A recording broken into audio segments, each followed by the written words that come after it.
जीवन बगिया ऐसी उलझी, फूल उगे कम कांटे ज्यादा। सिमटा जीवन डूबी सांसें, आना है तो अब भी आजा। यदि आपने अभी तक अंतिम अध्याय नहीं देखा है तो मैं आपसे विनती करूँगा, कृपया करके अंतिम अध्याय देखें, उसके बाद ही इस अध्याय में प्रवेश करें। बिना पिछला अध्याय देखें आप इस अध्याय को न देखें, अपना समय व्यतीत न करें। लोग तो यही कहेंगे ओम प्रकाश के सिर फिर गया। कहने दो, लोगों के कहने से कोई चिंता नहीं है। जब लोग तुमसे कहते हैं सिर फिर गया तो वे इतना ही कह रहे हैं कि अपने सिर की रक्षा कर रहे हैं और कुछ नहीं। जब लोग तुमसे कहते हैं तुम्हारा सिर फिर गया तो वे कह रहे हैं बचाओ, हमें इस तरफ मत दिखाओ, हमें मत सुनाओ, ये गीत मत, यह हंसी हमारे द्वार लाओ मत, दिखाओ हमें यह आँख मदस्त, ये खबर मत कहो, हमसे घबराहट है उनके भीतर।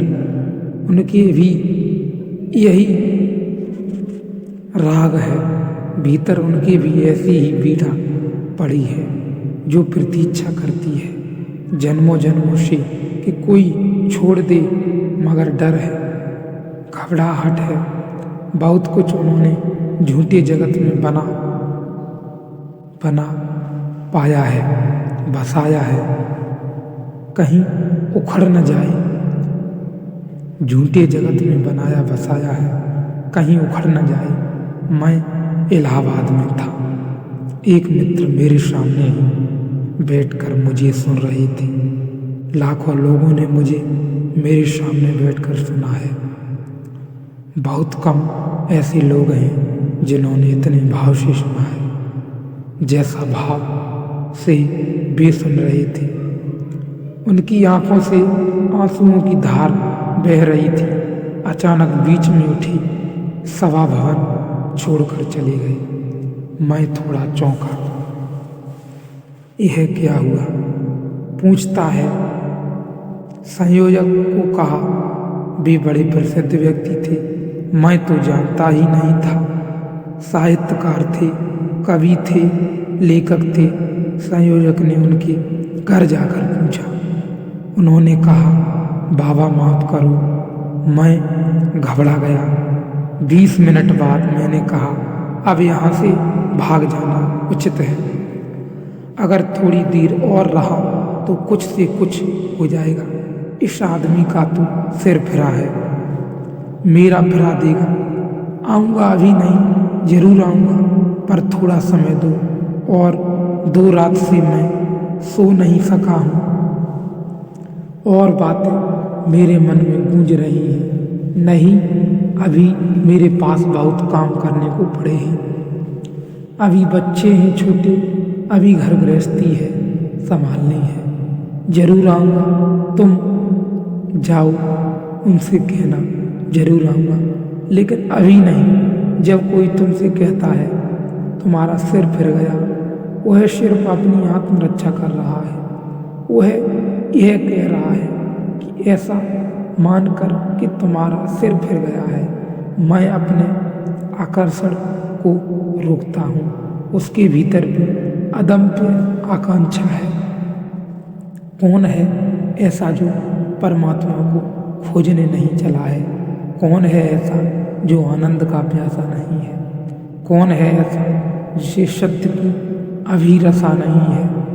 ऐसा कोई हुआ ही नहीं है। जिनको तुम नास्तिक कहते हो वे ही होंगे लोग जो घबरा गए हैं। वे ही लोग हैं जो कहते हैं नहीं, कोई परमात्मा नहीं है, क्योंकि परमात्मा को इनकार न करें तो खोज पर जाना होगा।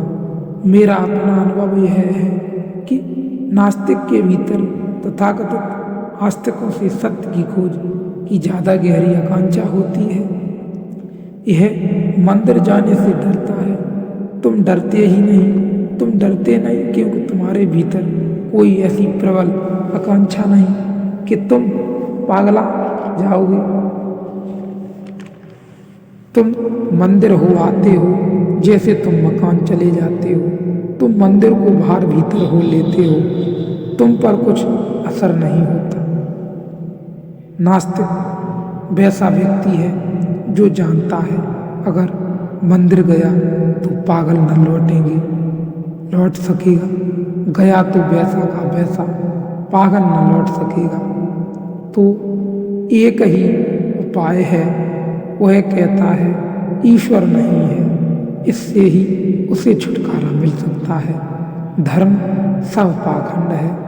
वह अपने को बचा रहा है, समझा रहा है कि ईश्वर है ही नहीं तो मंदिर जाना क्यों, ईश्वर है ही नहीं तो मस्जिद जाना क्यों, ईश्वर है ही नहीं तो गुरुद्वारे में भी क्या जाना, ईश्वर है ही नहीं तो क्या उलझन में पड़ना, क्यों ध्यान करना, क्यों प्रार्थना करना, क्यों चिंतन मनन करना, क्यों पूजा पाठ करना। मेरे देखने नास्तिक के भीतर आत्मरक्षा चल रही है। मैंने अब तक कोई नास्तिक नहीं देखा जो वस्तुतः नास्तिक हो। आदमी नास्तिक हो कैसे सकता है? नास्तिक का तो अर्थ हुआ कि कोई आदमी नहीं के भीतर रहने का प्रयास कर रहा है। नहीं के भीतर कोई रह कैसे सकता है? नास्तिक में कोई जी कैसे सकता है? जीने के लिए हाँ चाहिए, जीने के लिए सत्य की प्यास चाहिए। नहीं में कहीं फूल खिलते हैं, हाँ चाहिए, स्वीकार चाहिए, स्वीकार चाहिए। यह बात बहुत समझने लायक है। जीने के लिए यदि आप पाखंड में हैं तो आप अपने आप को बचाने का प्रयत्न कर रहे हैं, अपने आप को बचाने का प्रयत्न कर रहे हैं, समझा रहे हैं। आपका मन आपको समझा रहा है कि कहाँ परमात्मा है, परमात्मा होते ही नहीं, कहाँ भगवान है, भगवान होते ही नहीं। इस कहने से हम अपने आप को बचा रहे हैं। हम लोभ कर रहे हैं अपने आप को ना आगे बढ़ने का, अपने सिर को रोक रखने का। लेकिन सत्य तो कभी ख्यालित होगा, तभी फलित होगा जब सर को आगे रखना अनिवार्य है, सर को आगे रखना अनिवार्य है, सर को चढ़ाना अनिवार्य है। और इस अनूठी यात्रा में दिन ही दिन आनंद की ओर बढ़ रहे हैं। आनंद की सीमा बढ़ रही है, रस की धार बढ़ रही है, रसधार बढ़ी चली जा रही है। गहराई में उतरने का जी होता है और जी होता ही रहता है। उस ज्योति कण में बने रहने का जी होता ही रहता है।